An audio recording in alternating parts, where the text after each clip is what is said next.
Why might you spectate the losing player in a 1vx scenario? So a 1vx scenario is just when there's a one player at a massive disadvantage that would need to overcome many obstacles in order to win the round. So asking this similar question to many observers will get you most of the same answer. You should always spectate the player who's going for the clutch.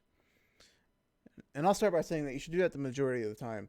But as with anything concerning observing, it's a bit more nuanced than that.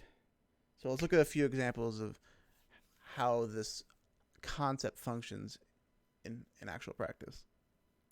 His backside. Sideswipe from Felipox. He'll unload with the gunfire. Out goes the nitro, but will he detonate it? Won't need to as he peeks in. It's all on one man. Felipox in a 2v1, looking for the feet, trying to make it cheaper for them to buy shoes. And it all comes down to this, Tim. He's clutching it with a pistol. No. Takes the peek, gets the headshot. He's done it. He doesn't even realize they're all dead. He doesn't know he's down. All he's got to do is find Psycho, jump on the diffuser, and they get the fourth.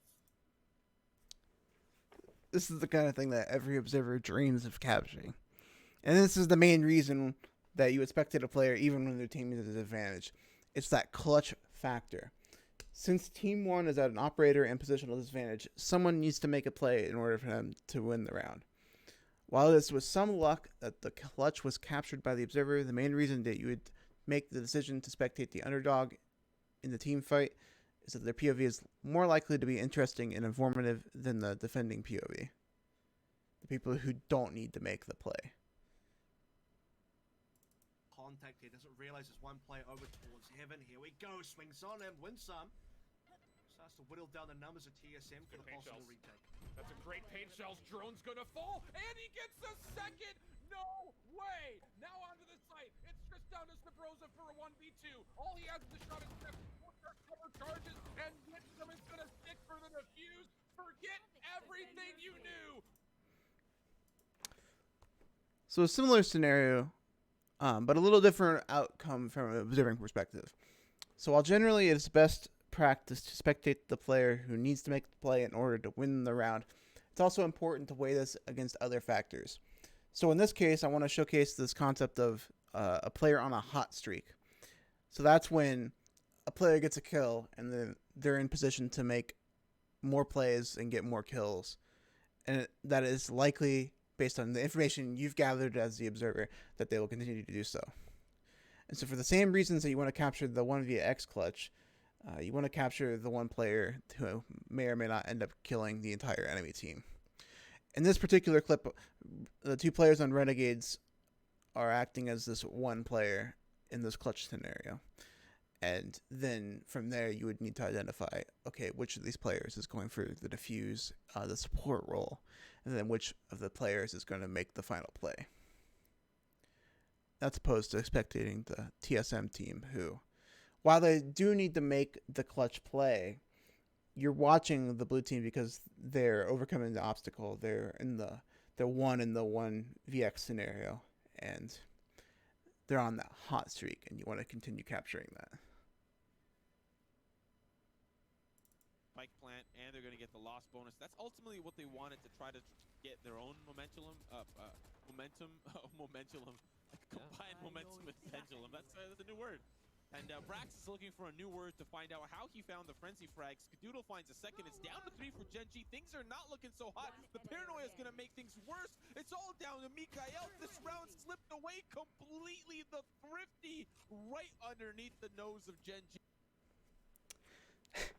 So another reason that you would be spectating the losing player in a 1vx scenario is that you were committed to the team before the fight even started.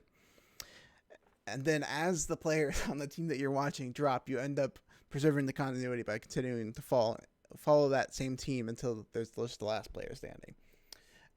And while optimal observing, in quotation marks, would be following the winning team, in cases where you simply cannot, it's okay to still showcase the losing POV, because you're still giving the viewers the information they need, that basically T1 just pounded Genji into the ground for this round. And watching it from the losing POV is still okay. Good idea from Tucker. Something's going to be One red team man that Depth tried to make some play. That is a big round for Spot Up to win. And really, Dignitas using a couple of ultimates at least. Didn't use everything, which is key. One thing that is in play is that Emperor's. If Psalm somehow managed to steal this, I'd be very impressed, but realistically it should be done at this stage, and while Tucker gets the timing just right. Because watching the final player in a 1vx scenario is general practice, this is how many fights will end up.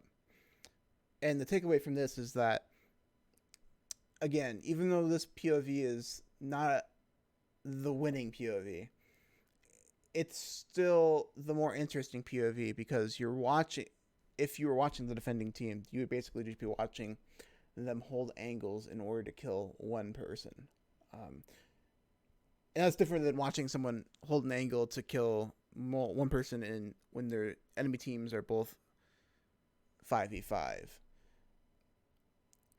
Because even if the one player in the 1vx scenario doesn't get the clutch, you're still giving the audience the more interesting and more informational point of view. Claustrophobic push right now here for Astral. They're going to try to expand it out a bit, but working their way over. Sigma's just denies that Nitro cell entirely. Can he deny the defensive attempt here, though? Yes, he can take down Morph. Still 2 more players to find, and only 8 seconds to do it. They picked up that one, and Toski gets the final frag on Raven as well. What a turnaround from Astral as they clutch out the 3v5. I didn't see that one coming from a mile away, Toski. To conclude, watching for the clutch in a 1vx scenario is generally how observing should be conducted. But when you have information that tells you watching different POVs, or you're forced onto a different POV that's quotation marks suboptimal, it's okay to do so as long as you're rewarding the viewer with information, insofar as that even when the spectating isn't spectacular, is still valuable. So thank you for watching. If you have any questions or comments on how you think you should spectate these fights, please leave them in the comments. Thank you.